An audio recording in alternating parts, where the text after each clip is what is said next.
Hey there, Thomas Lipscomb, host of the Financial Safari radio show, here with you alongside Janine Sullivan, as well as the host of the Financial Safari radio show, best-selling author, founding principal, and president of Capital Financial Advisory Group, Coach Pete D'Arruda. There's a lot of things that go on in the financial world. There's a lot of hard words, hard facts, hard details for a lot of us lay people to understand. I appreciate having been able to be a team member alongside Coach Pete and the team here for approaching 10 years now.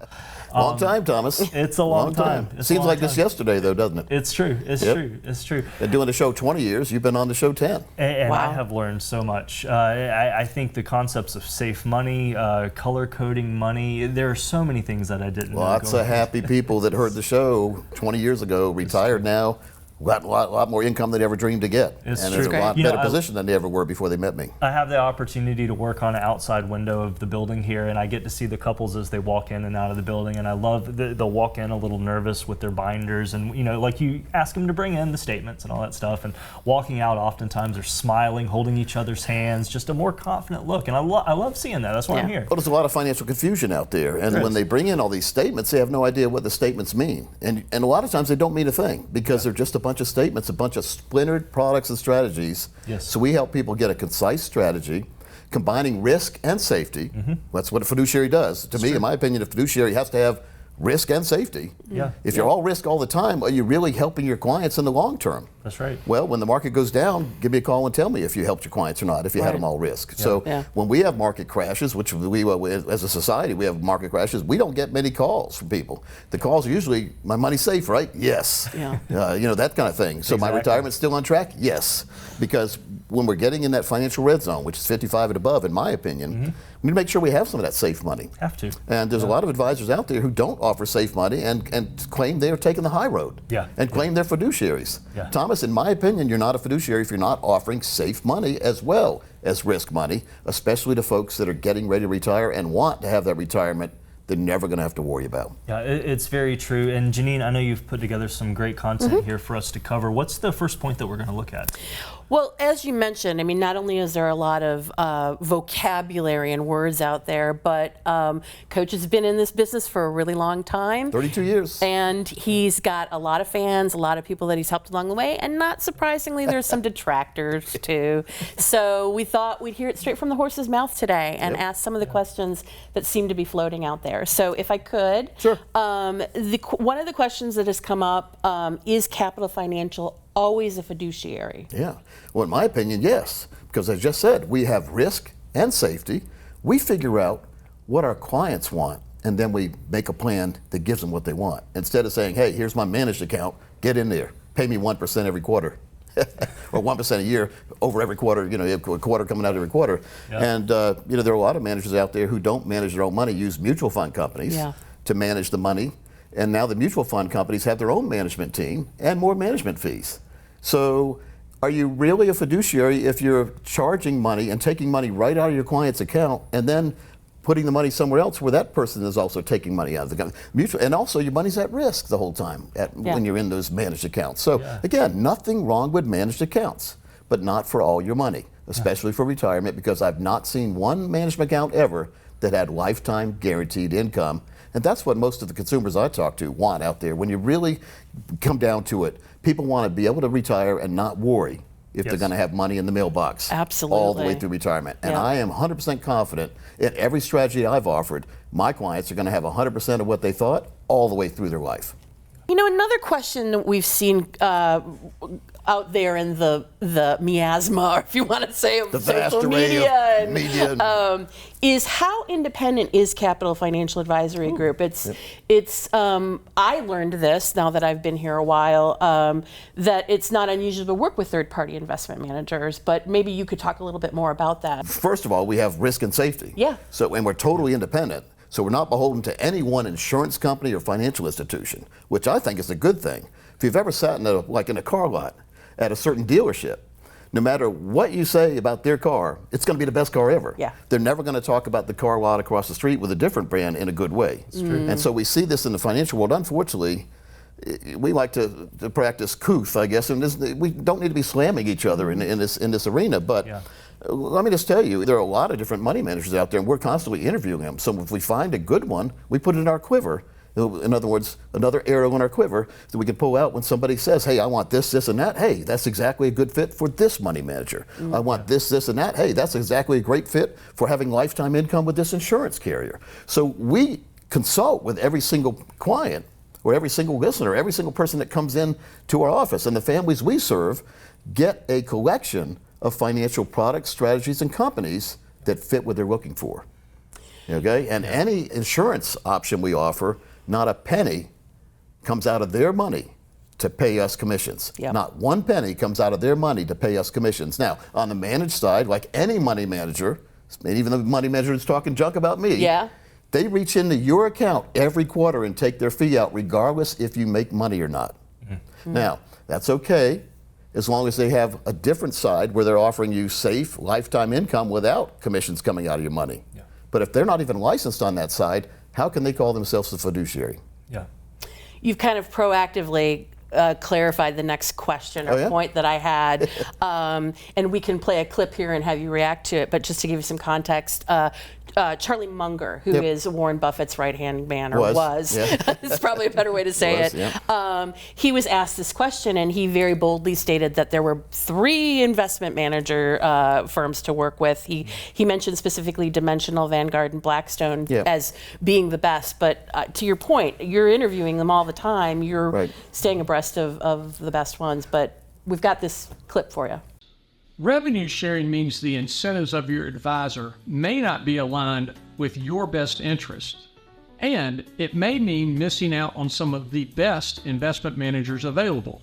Firms like Dimensional, Vanguard, and Blackstone. We figure out what's best for you, not what's merely suitable. Well, first of all, I don't think it's good to pigeonhole yourself on any 3 companies, saying all 3 are the best. Charlie Munger, great guy, but he got a lot of his credit and a lot of his esteem from Warren Buffett's coattails. And so I don't think, I've talked to guys before who talked to Charlie. He didn't understand the insurance contracts. He didn't understand the lifetime income. If you don't understand something, I don't think he's even licensed in that side. Again, so if you're not licensed on that side, how can you give that advice if you really don't understand, what's really in that strategy? Well, some of the chatter out there, and I will. We don't like to sling mud, but I will mention that there's an advisor in the area named Mike Palmer who has posed some interesting questions. And one of them was that I ran across recently: why does Coach Pete always say guaranteed lifetime income? Why won't he say annuity? I say annuity all the time. He must not know it. Number one, Michael Palmer has thrown mud over me for 3 or 4 years now. We've ignored it. We've chosen to ignore him, but I'm getting tired of it now. He's making caricatures of me online. So when you go to Google, you see. And by the way, Michael, you're watching this, I know. We took that caricature that you made, and we've had it blown up to full-size canvas artwork in our office. I appreciate it, because I like the little coach guy you designed. It looks nice. So, it looks really good. We're not ashamed to say the word annuity. Matter of fact, we do a video website called Annuity Avenue. We do. I think Shakespeare once said, to lose or not to lose? That is the question. No, he didn't say that. He said something else similar. This episode, we're going to talk about a very important topic: fixed indexed annuities versus variable annuities. And so annuities are a great part of a balanced portfolio. Just like cereal, we used to say it was a great part of a balanced breakfast. That's right. So to me, the reason why does Coach Pete offer annuities? Because every single person that comes into me says they want to have a retirement they don't have to worry about running out of money in. There's only one vehicle that I know that does that consistently, persistency and reliability wise, and it's insured. Insurance companies do that. And so it just makes a lot of sense to have lifetime income in your portfolio. Plus, my Uncle George, I didn't really know what was going on back in the 70s, but he fell for a bad broker back in the early 80s, and Uncle George ended up moving back from Boston to live with my grandparents in their house, and that's the house he died in. He never recovered from that market crash. So I won't let my clients ever be like Uncle George. So you perfectly described the thought that's been formulating in my mind, and that is I'll even use the word irresponsible for an advisor to not offer a client every tool in the kit. Well, think about it. I have a lot of clients that are golfers. A lot of people watching probably golfers. Think about playing golf, but in your bag, you have no putter. That's a financial plan without an annuity. Think about it. What does a putter do? It finishes the hole. Yeah. What does annuity do? It takes you all the way to the end of your life. Yeah. So without a putter, how can you really play golf? You can't. But that's what people who are risk planners all the time, you're playing golf without a putter. Good luck with that. So here's another topic of discussion that seems to have a lot of confusion around it, and that is, what about professional designations? There's a lot of acronyms out there, and there was a Kipling article in January of 2019 that talked about what designations your financial advisors should have. But can you talk about it a little bit? Yeah, there's the one that usually the ones that think they have the high horse are the CFPs. Sure. Certified Financial Planners. Now, that's a certification. It's not a license. They're certified in that basically they took some classes and took some tests, just like I did to get my Retirement Income Certified Professional, RICP, offered by the same place that offers the CFP, by the way. FINRA recognizes it as a designation, but FINRA doesn't approve any designation. The CFP, they don't approve it, they recognize it. And so I had to take 3 huge classes and 3 proctored exams for that RICP, Retirement Income Certified Professional. What business am I in? I'm in the business of helping people retire with income. If you claim to be a financial planner, why don't you have the RICP? Because everybody I talk to is going to retire. Why not make sure you're certified to make sure that you're certified to giving them lifetime income they can never outlive? So another thing we need to know is that these are certifications, all of them. Then my MRFC, the Master Registered Financial Consultant, it's on that FINRA site too, recognized by FINRA. Not approved, not authorized, but recognized. And so again, it took a gigantic exam for that to get that. But all the designations I have deal with just the financial world. Just income and financial, just how to do the right financial planning. I don't worry about attorneys, like estate planning, and tax law, which is CPAs. And I don't think CFPs have the authorization to give legal advice or tax advice. Again, they're certified, they're not licensed to give legal advice and tax advice, yet they do because they think their CFP gives them that blanket ability to do that. And I've talked to a lot of attorneys and a lot of CPAs who would argue the other way on that. And I'll just reiterate something you said, because I've been learning through this process, and I know for a fact on that FINRA site, I wrote it down here, FINRA does not approve or endorse any professional credential or designation. They just show you what's out there. And again, the CFP folks act like they spend millions of dollars a month advertising, by the way. The CFP, it's a private organization. It's not a government organization. It's not a legal entity. It's as far as you can't practice law because you got a CFP. So just be very careful. And it doesn't really matter what kind of designations you have. What kind of ability do you have to put a plan together that makes sense for you and your family? I stand behind every single plan I've ever done in 32 years. Speaking of professional designations, we mentioned earlier that one of your most loud detractors, Mike Palmer, with Arc Royal Wealth Management, is we looked him up on the North Carolina Department of Insurance site. Now, we went to the license side, not designations, but licenses. He is not insurance licensed in North Carolina. But yet he dishes out criticisms about insurance products. Amazing. He has no ability. It's sort of like a journalist does a lot of times. He has no ability to talk the junk he talks. So, Mike, go get that insurance license. And so, and then we should search me. There I am. But again, folks, it doesn't matter, really, it doesn't even matter what license you have, but it does help you, like you know what you're talking about, but you really have to trust and have that feeling that you really are doing the right thing with whoever you decide to do business with or put your money with or put your retirement dreams with. So make sure you are confident, you feel good about whoever you decide to invest with. So, Coach, again, I hate to go back to Mike Palmer, but a lot of it needs clarification. I've never had a, it's the first time in 32 years I've had a fanboy. I know what TDS, they call it Trump derangement syndrome. He's got Coach Pete derangement syndrome, but it's fun. CPDS. I'm living in his head rent free. Well, one of the things that he has talked about on his website and maybe in his video is that you're not working full time on the business, that you're so invested in the media aspect of what we do. But I think we all have a different perspective on it. Well, let me ask you guys, what do you consider full-time when you're talking about Coach Pete? How many hours do you think I work, or how many, you probably know, how many hours do I work in a week? A lot more than 40, right? Yeah. Over 80 probably, I can pull my phone up and the timestamps of the texts and the emails. I mean, it's 24/7. So I immerse myself in the financial world and the media world. And in the media world means I'm talking to over 50 advisors across the nation every single week that we help with their radio and TV and podcasts. Who respect you and look up to Respect you. and, of course. I mean, but they wouldn't be dealing with me if they didn't. But then I find out the pulse across the nation and different financial strategies that may work, because I've got 50 different advisors out there that pay me to work with me and build media for them every single month. Right. In addition to that, I have 7 financial professionals on my staff here full time.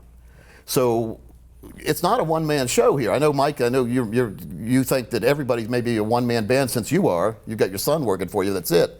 But I have a staff of 7 people, financial people, staff of over 20, by the way, but 7 financial people that are constantly working full-time, building plans for anyone who comes in, using my philosophies to save money first, risk money second, core and explore, making sure they have that financial fill-up. Every client has a financial fill-up strategy. Every single year they get lifetime income they can never outlive. That's written in contract. That gives you that peace of mind you never have to worry about in retirement. So, yes, I only work, probably work about 30 hours a week in the financial arena, because I work about 90 hours a week total. But the 30 hours a week are building plans with my team, authorizing, approving the plans that go out. So, yes, I'm not sitting behind a desk seeing people 40 hours a week. I'm out there learning things 40 hours a week. I'm educated. Actually, I go educate across the nation. I speak in front of financial groups. I show financial planners how to build the right financial plan that has income, that's going to last for a lifetime, that their clients will never have to be like my Uncle George and have to move back home with their parents when they're 55 years old and pass away in that same house because they can't afford to get out of there. So I am very proud of what I do, and I never apologize for that. A lot of folks are being taken advantage of in the financial world because someone is more motivated about making commissions than making sure your retirement is safe. The number one concern for clients is they're afraid they're going to outlive their money. If the market takes a dive, how are they going to recover from that? So that's where we step in and put plans together. It's really about building a relationship and getting to know the client. That's the most important thing. I can't tell you how many questions we ask. We look at everything to find out what's important, what their risk tolerance is. 28 years that I've been in the financial arena. I've watched people take my advice and successfully retire and do things they never imagined doing. If you're worried about retirement, if you want to make sure that you have a team that's on your side and understands retirement planning and also understands financial planning is a lot deeper than a bunch of investments, call or text or visit our website. At Capital Financial, you're the difference.